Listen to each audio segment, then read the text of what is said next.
मित्रों नमस्कार, हमारा नाम है हर्ष तिवारी और आध्यात्म जगत के इस चैनल रामायण बाय हर्ष तिवारी में हम आप सभी का बहुत बहुत स्वागत करते हैं। मित्रों, आज की चर्चा का जो विषय होने वाला है वो बड़ा विशेष होने वाला है।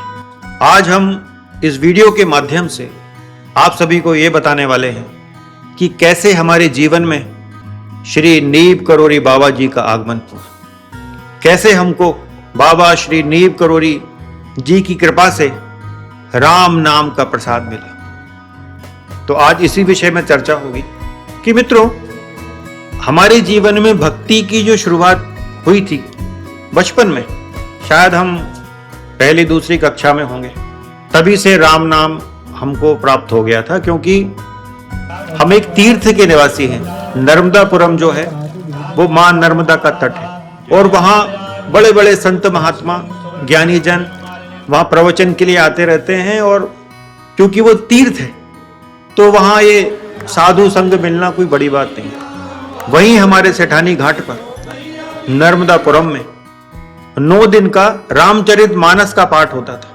तो हम बहुत छोटे थे, बचपन में पहली दूसरी के स्टूडेंट थे, तो उस समय हम वहां जाके बैठ जाया करते थे।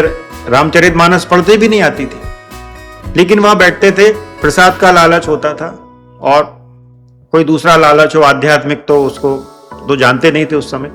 जनरली प्रसाद के लालच में हम और हमारा एक दोस्त वहां जाते थे और पूरे टाइम बैठे रहते थे और काफी लंबे समय तक ये सिलसिला चला। पहले तो पढ़ते आता नहीं था, फिर पढ़ने लगे। रामचरितमानस का घंटों पाठ करते थे, वो शायद 3-4 घंटे का पाठ होता था। तो काफी लंबे समय तक वो पाठ चला, लेकिन वो धीरे धीरे, क्योंकि वो गुड़ी पड़वा चैत्र नवरात्र के समय से वो होता था, तो उस समय क्या फिर एग्जाम्स वगैरह होने लगे, तो वो फिर डिसकंटिन्यू हो गया और धीरे धीरे भगवान श्री राम भी हमारे जीवन से कुछ दूर हो गए।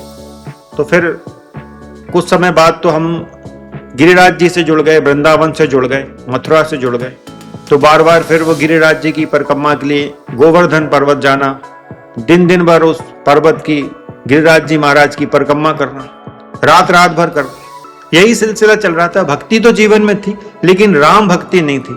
और पिछले यदि 15-20 वर्षों को देखा जाए तो हमारा तो राम जी में कोई इंटरेस्ट ही नहीं था। इंटरेस्ट ही समाप्त हो गया, कोई इंटरेस्ट नहीं था। यदि कोई राम जी की चर्चा भी करता था तो कोई रस नहीं आता था। लेकिन आज हमारे जीवन में तो केवल सीता राम जी है, उनके अलावा कुछ है ही नहीं। तो ये इतना बड़ा परिवर्तन कैसे हुआ?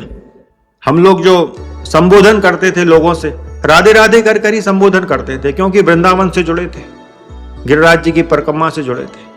पहले तो हर महीने गिरिराज जी की परिक्रमा करते थे, पूर्णिमा के दिन या किसी अन्य दिन। फिर धीरे धीरे थोड़ी सी 2-3 महीने में जाने लगे थे, लेकिन जाते जरूर थे। लेकिन अचानक हमारे जीवन में एक बहुत बड़ा परिवर्तन हुआ। एक शक्ति की कृपा हमारे जीवन में हो गई। हमारे जीवन में नीब करोरी बाबा का आगमन हो गया। अब ये आगमन हुआ कैसे, तो इसके विषय में थोड़ा बताएंगे। और ये बताने का उद्देश्य ये है कि बाबा की जो कृपा है वो और अधिक से अधिक लोगों तक पहुंच सके। बाबा जी का जो कृपा प्रसाद है वो अधिक से अधिक लोगों तक पहुंच सके, और जिस माध्यम से वो कृपा हमको प्राप्त हुई वो बड़ा सरल सा साधन है, तो क्यों ना और लोगों के जीवन में भी बाबा का वो कृपा प्रसाद, बाबा की वो महती कृपा आए। और मन में एक दृढ़ विश्वास भी है कि जब हमारे जैसे महापातकी व्यक्ति, महापापी व्यक्ति पर दयालु नीब करोरी बाबा जी महाराज की कृपा हो सकती है, तो अन्य लोगों पर क्यों नहीं हो सकती? तो अब कैसे आए हमारे जीवन में बाबा, कैसे मिला राम नाम का प्रसाद, तो इस विषय में थोड़ी चर्चा करेंगे। मित्रों, हुआ ये कि बात है 16 जुलाई 2022 की। हमारे यहाँ म्यूजिक का एग्जाम था। हमारा जो नर्मदापुरम में घर है तो वहाँ म्यूजिक एग्जाम का सेंटर है, तो वहाँ एग्जाम होता है। हमारे घर में संगीत का ही माहौल है, संगीत, नृत्य, पेंटिंग, यही सब। हमारे पापा जो हैं वो बहुत बड़े संगीतकार रहे हैं, संगीताचार्य उनको कहा जाता है। तो उनकी कृपा से घर में वही संगीत का माहौल बचपन से देखा है हमने। तो उस दिन 16 जुलाई 2022 को हमारे यहाँ संगीत की परीक्षा थी और उस दिन हमें याद आता है कथक नृत्य का एग्जाम था उस दिन। तो वो जो एग्जाम कंडक्ट कराती हैं कथक का, तो उसकी एडमिनिस्ट्रेशन जो देखती हैं वो हमारी श्रीमती देखती हैं। तो अब वो उसमें 2.5-3 घंटे लगना था लगभग उस एग्जाम में। तो हमारी मैडम ने हमसे कहा कि वकील साहब अब यहाँ तो मुझे 2.5-3 घंटे लगेंगे, तो आप इतनी देर क्या करेंगे? तो हमने कहा कि देखो हम तो यहाँ बैठेंगे नहीं, हम ऐसा करते हैं हम कहीं चले जाते हैं, हम 2.5-3 घंटे बाद आएंगे। तो मित्रों, हमारे घाट पर एक खेड़ापति हनुमान जी का मंदिर है, हमारा बड़ा प्रिय स्थान है, हम वहां जाते रहते हैं। नर्मदा तट पर ही बना हुआ है वो। नर्मदा तट के कुछ जो महत्वपूर्ण स्थान है उसमें एक सेठानी घाट है, पटा घाट जो बड़ा सुंदर घाट है नर्मदा जी के तट पर, और एक जगदीश मंदिर पास में ही है वहां। तो जगदीश मंदिर के लिए जो रास्ता जाता है वहीं खेड़ापति हनुमान जी का मंदिर है। तो हमें तो टाइम काटना था, तो हमारे लिए टाइम काटने का सबसे अच्छा तरीका यह है कि हनुमान चालीसा की जाए। हम हनुमान चालीसा करते थे, लेकिन राम जी से हमारा कोई प्रेम नहीं था, ना माता सीता से कोई लगाव था, लेकिन हनुमान चालीसा तो हम वर्षों से कर रहे थे। तो उस दिन हमने सोचा कि क्यों ना हनुमान चालीसा खेड़ापति मंदिर में बैठकर की जाए। तो हम मंदिर गए और वहाँ जो आसन इत्यादि लेके आए बैठने के लिए। अब ज्यादा देर बैठना था तो गद्दी भी लेके आए, तो वो मैट बिछाई, उस पर गद्दी रखी, उस पर बैठे, सामने एक पाटा रखा और हनुमान चालीसा भी ले आए, जबकि वो तो याद है, लेकिन हनुमान चालीसा लेकर आए और पढ़ने लगे मन ही मन, कभी जोर से, जैसा भी अकेले थे तो कोई ज्यादा दिक्कत नहीं थी, तो करते रहे। 1 घंटा हो गया, 2 घंटा हो गया, 2.25 घंटे के लगभग हो गए, 2.25 घंटे से कुछ ज्यादा समय हो गया। तभी हमारी श्रीमती का फोन आया कि वकील साहब अब एग्जाम निपट गया है, अब आ जाइए। तो हमने कहा ठीक है आ रहे हैं। तो फिर हम वो हनुमान चालीसा समाप्त कर कर अपना आसन जो उठाया था उसको यथास्थान रखकर, चालीसा रखकर हम लौट गए घर। अब ये 16 जुलाई की बात हो गई। अब अगले दिन हमारे यहाँ उसी समय पर कथक नृत्य की क्लास थी। तो फिर मैडम से हमने कहा कि आप क्लास करवाइए, हम आते हैं थोड़ी देर में। तो हम फिर वो खेड़ापति मंदिर में बैठ गए। हमने कहा आज भी करेंगे 2-2.5-3 घंटे पाठ। तो हम वो आसन इत्यादि लेकर आए, पाटा लेकर आए, बिछाया सब, और हनुमान चालीसा करने की कोशिश कर ही रहे थे। इतने में वो पंडित जी आ गए मंदिर के कि सर आप कितनी देर तक बैठेंगे? हम कहा यार हमको 1.5-2 घंटे तो लग जाएंगे। तो कहने लगे सर आप नाराज मत होइएगा, मैं ये मंदिर बंद कर रहा हूँ क्योंकि ये मंदिर बंद करने का समय हो गया है। तो हमने कहा यार ठीक है, अब आप कह रहे हो तो हम चले जाते हैं। तो बड़े दुखी मन से फिर हमने पूरा सामान जो उठाया था यथास्थान रखा और हमने सोचा कि अब कहाँ जाएं। तो नर्मदा जी के किनारे एक बड़ा सुंदर स्थान है, ऊपर घाट के ऊपर, उसके ऊपर एक नागेश्वर मंदिर है, वहाँ एक स्थान है, वहाँ बैठते हैं। तो उस स्थान पर जाकर रणछोड़ जी भगवान का मंदिर भी है। तो उस स्थान पर जाकर हम खड़े खड़े हनुमान चालीसा करने लगे। थोड़ी देर बैठ गए, उधर मंदिर का जो ऐसा गोल आकार बना हुआ है उसमें बैठ जाते हैं। तो वहाँ हम हनुमान चालीसा करते रहे, आधा 1 घंटा हो गया। हनुमान चालीसा करते करते क्या हुआ कि एकदम बहुत भयंकर बादल उठाए और बहुत तेज बारिश होने लगी। अब जुलाई का समय था, बारिश का ही समय था, तो बहुत तेज बारिश होने लगी। तो हम भागकर कि नागेश्वर मंदिर है उसके नीचे ऐसा शेड बना हुआ है, लेंटर डाला हुआ है, तो नीचे बहुत सारे संत महात्मा बैठते हैं, उन्हीं का स्थान है वो।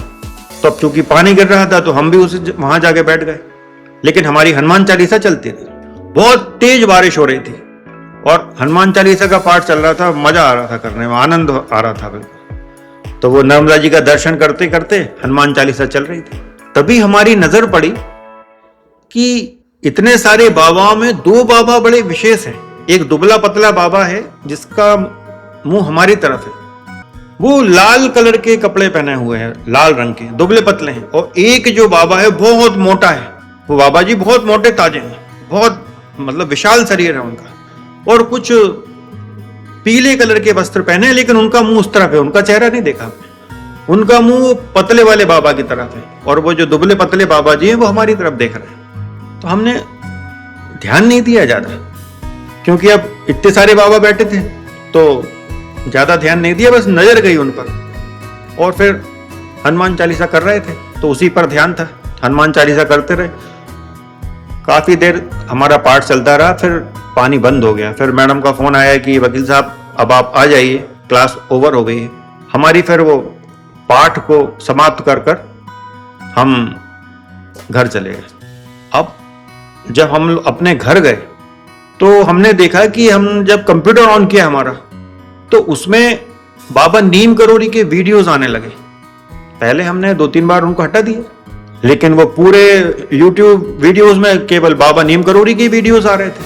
तो हमने कहा यार ये क्या हो रहा है। तो फिर हमने उनको देखा, एक वीडियो खोला तो एक खोला, फिर उसमें रस आया, इंटरेस्ट आया कि एक कोई तिवारी जी हैं वह कैची धाम के, तो वो बता रहे थे कि उनको कैसे कैसे नीम करोड़ी बाबा जी का सानिध्य मिला। बचपन की कथा सुना रहे थे वो संपूर्णानंद जी के बेटे हैं वो तिवारी जी, वो कथा सुना रहे थे। बाबा जी के साथ रहे हैं संपूर्णानंद जी, तो वो वहां बैठे हुए थे, तो पूरी कथा सुना रहे थे, हम सुनते रहे पूरी कथा। हमने वो करीब आधा पौन घंटे का वीडियो था, तो वो हमने देखा। शायद वो ओटा वाली सपना दीदी का वीडियो था वो, तो हम उसको देखते रहे। अब वो वीडियो खत्म हुआ तो फिर दूसरा चालू हो गया। तो ऐसे हमने बहुत सारे वीडियो देखे। फिर बाबा के वीडियोस ढूंढते ढूंढते एक रस आने लगा, तो हमने और देखे। सारे काम इत्यादि हमने बंद कर दिया। हमने कहा कुछ नहीं, अब बाबा जी के वीडियो देख रहे हैं। पता नहीं क्या हो गया कि वो एक के बाद एक वीडियो देखते रहे और लगातार आते जा रहे थे वीडियो। फिर हमें दस्तक मीडिया का चैनल मिला, श्री विनोद शुक्ल जी उस चैनल को चलाते हैं, तो वो बाबा नीम करोड़ी की कहानी सुनाते हैं। तो उनके सारे वीडियो एक नंबर से, जब से उन्होंने प्रारंभ की थी कथा सुनाना बाबा नीम करोड़ी की, हमने एक नंबर की वीडियो से देखना चालू किया। उनके 1200-1300 वीडियो सारे देखे, और बाबा जी की जो कथाएं हमने सुनी, बाबा जी का हमारे जीवन में प्रवेश हो गया। हमारे घर में कुछ ऐसी घटनाएं घटने लगी, कुछ अलौकिक चमत्कारिक जैसी। पता लग गया कि बाबा जी आ गए घर। फिर हमने सोचा कि ऐसा क्या हुआ कि बाबा जी मिल गए, बाबा जी की कृपा जीवन में आ गई, ऐसा क्या हुआ। तब फिर हमको वो सब प्रसंग याद आया कि हम वो खेड़ापति मंदिर में गए थे। हमने वहाँ 2.25 घंटे के आसपास हनुमान चालीसा का पाठ किया। फिर अगले दिन फिर नर्मदा तट पर फिर वही पाठ किया, और फिर वो एक बाबा हमको देख रहा था हमारी तरफ, और एक बहुत मोटे बाबा उस तरफ मुंह करके बैठे थे। हो सकता हमने कहा उन्हीं में से कोई बाबा नीम करोड़ी। तो मित्रों, उस दिन के बाद बाबा की दिव्य लीला जीवन में आ गई। बाबा से अतः प्रेम बढ़ गया।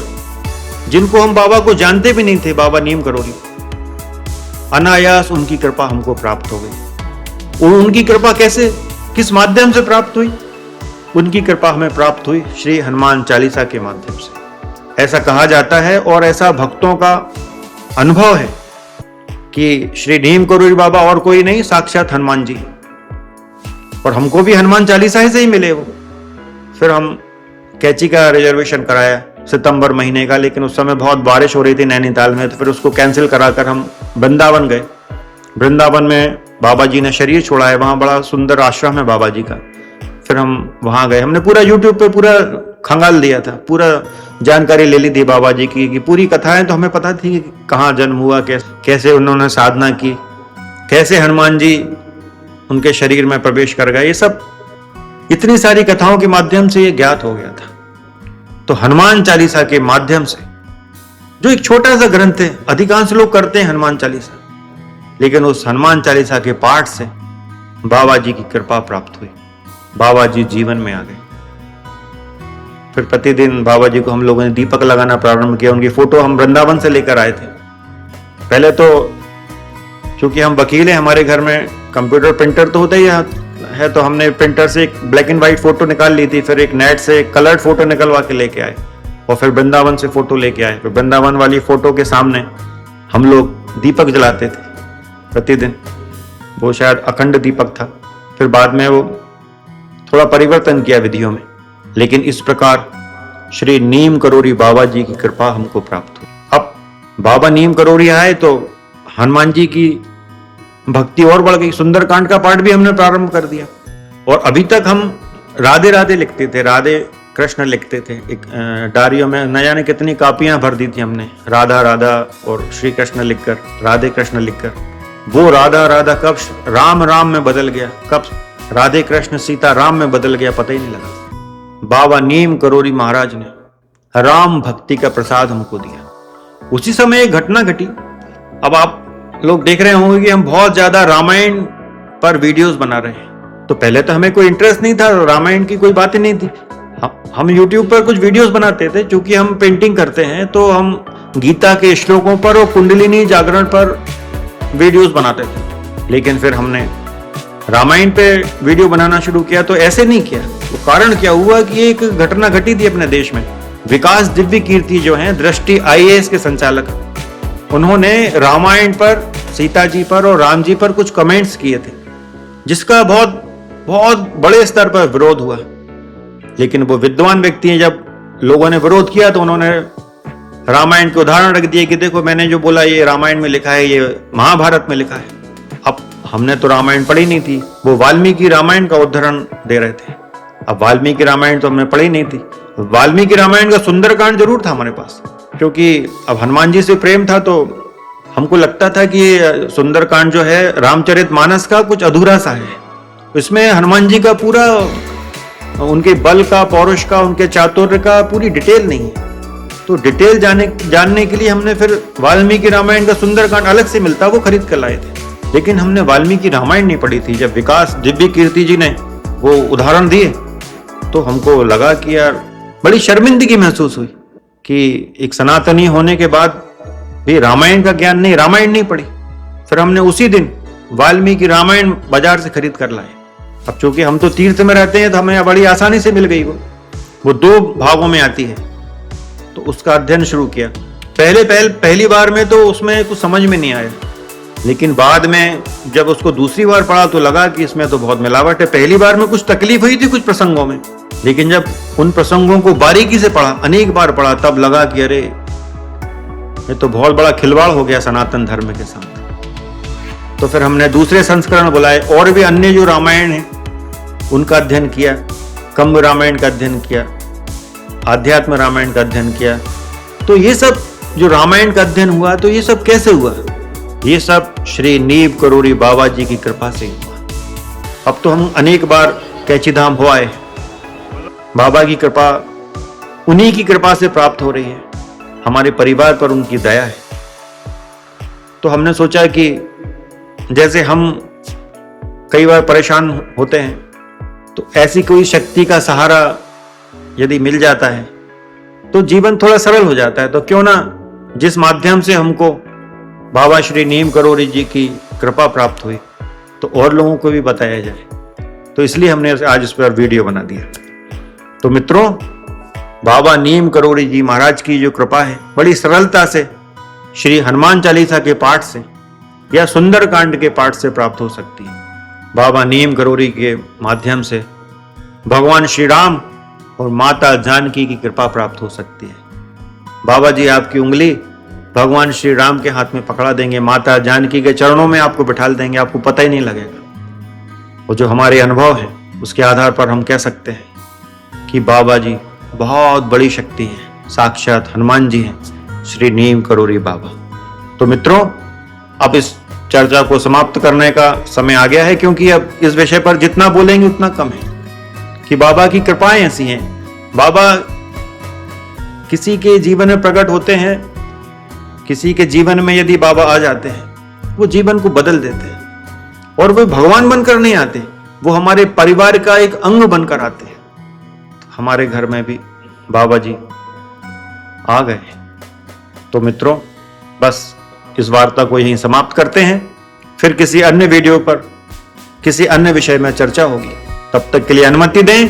जय सिया राम, जय जय श्री सीताराम। राम राम राम राम राम राम राम सीता राम सीता